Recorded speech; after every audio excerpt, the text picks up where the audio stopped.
Steen's disappearance with few satisfactory answers, no remaining leads, and no one left to formally charge. On the anniversary of her family's murder, Eloise Lancaster, now 48, surviving daughter of Gerald and Deborah and sister Alexis, plans to march on the New Orleans mayor's office alongside the Redeemers in a call for magical regulation, a major hot-button issue in this year's mayoral election. A 2017 study by the Center for Magical Data Analysis and Reporting estimates that more than 20% of New Orleans' population practices or has practiced some form of magic within the past 5 years. As the U.S. capital for generational magic, New Orleans boasts the most magical supply stores per capita in the southern region of the United States. Baton Rouge, headquarters of the White Mages, comes in a distant second. With more than 1/5 of eligible voters involved in the practice of some branch of magic, government regulation has become an increasingly important issue that neither candidate can ignore. I stand with the Redeemer movement, says Benjamin Beaumont, Republican candidate and frontrunner. Anyone who claims to support gun regulation but not magical regulation is a blatant hypocrite. We owe it to the legacy of the Lancaster family to do the right thing and implement legislation that will bring perpetrators of magical malpractice to swift justice. Democratic hopeful Michael Prince has an outlook very different from that of his conservative opponent. Magic is rooted in the history of this city, whether people want to acknowledge it or not, Prince says. Magical regulation is far more complex a matter than I think anyone has taken the proper time or respect to consider. In the present judicial system, magic users of color would be more likely to be penalized and receive harsher sentences than their white counterparts. Ben Beaumont and his conservative colleagues have communicated no plans to address that issue, but I vow to do proper due diligence to define a solution that benefits our entire society, not just a single select group. 1. Clement.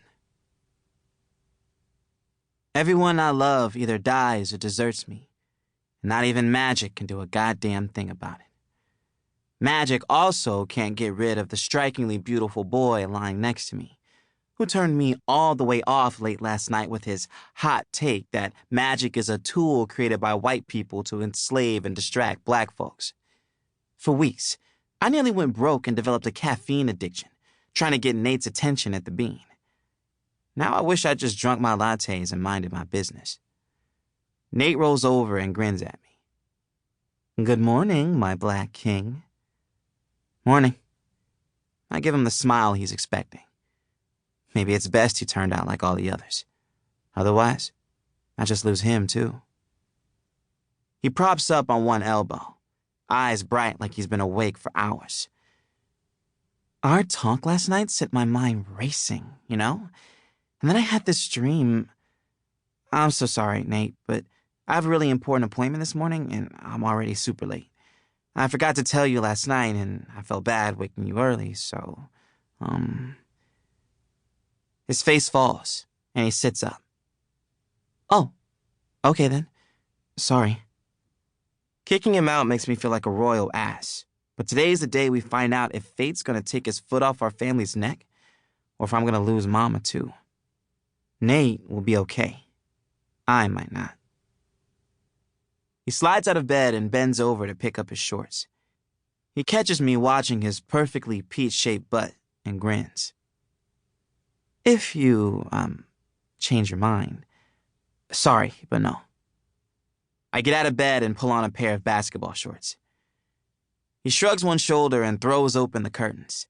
Blazing sunlight bounds through the window, and he throws his arms back dramatically like it revitalizes him. Mama said the people who first owned our estate loved sunrises, so they built all the bedrooms facing east. I fucking hate sunrises. I also pity people who are afraid of the dark. The magical quiet of night has always been my sanctuary. Besides, my monsters tend to prowl in broad daylight. No worries, Nate says. I don't want to leave you, my king, but absence makes the heart grow fonder. He recites as he clears the space between us, arms out for an embrace. I flinch out of his reach and laugh as I throw on a shirt.